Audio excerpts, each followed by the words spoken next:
তারা কারফিউ দিয়েছিল বাংলাদেশের মুক্তি পাগল মানুষের শান্তিপূর্ণ আন্দোলন, বৈষম্যহীন সমাজ প্রতিষ্ঠার আন্দোলন, 15 বছর ধরে অবৈধ ক্ষমতা দখল করে থাকা ইউজারপার তাদের হাত থেকে নিষ্কৃতি পাওয়ার আন্দোলন।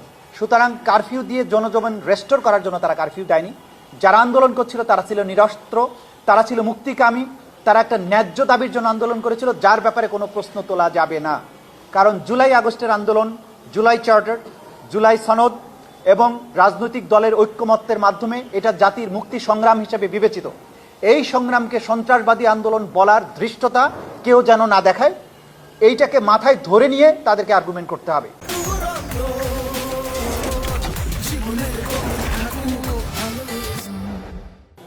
আপনারা শুনেছেন যে ডিফেন্স সাইডের মূল আর্গুমেন্ট ছিল যে একজন হচ্ছেন প্রধানমন্ত্রী, তদানীন্তন প্রধানমন্ত্রী শেখ হাসিনার উপদেষ্টা ছিলেন, আরেকজন ছিলেন আইনমন্ত্রী।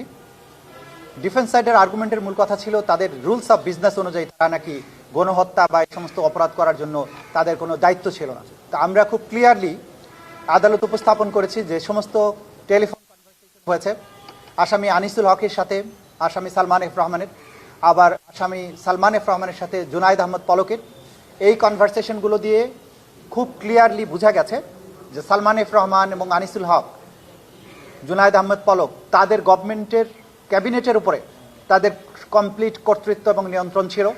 তারা সেখানে বসে প্ল্যান করেছেন কিভাবে ইন্টারনেট শাটডাউন করার মাধ্যমে গণহত্যাকে আড়াল করে রাখা যাবে এবং আন্দোলনকারীদেরকে নির্মূল করা যাবে।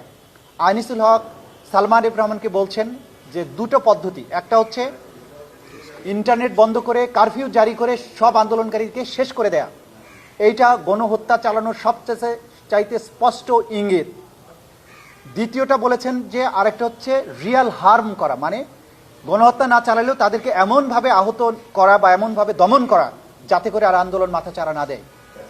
এই যে তাদের কনভারসেশন, এটা থেকে বোঝা যাচ্ছে যে সরকারের উপরে, সরকারের ক্যাবিনেটের উপরে, সরকারের ডিসিশন মেকিং প্রসেসের মধ্যে তারা কতটা ইনভলভ ছিলেন।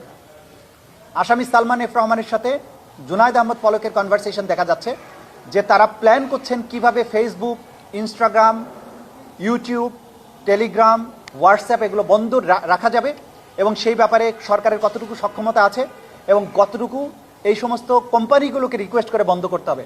পলক বলছে আমাদের 70% সক্ষমতা আছে, আমরা নিজেরা এটা বন্ধ করতে পারি। সালমান এফ রহমান এবং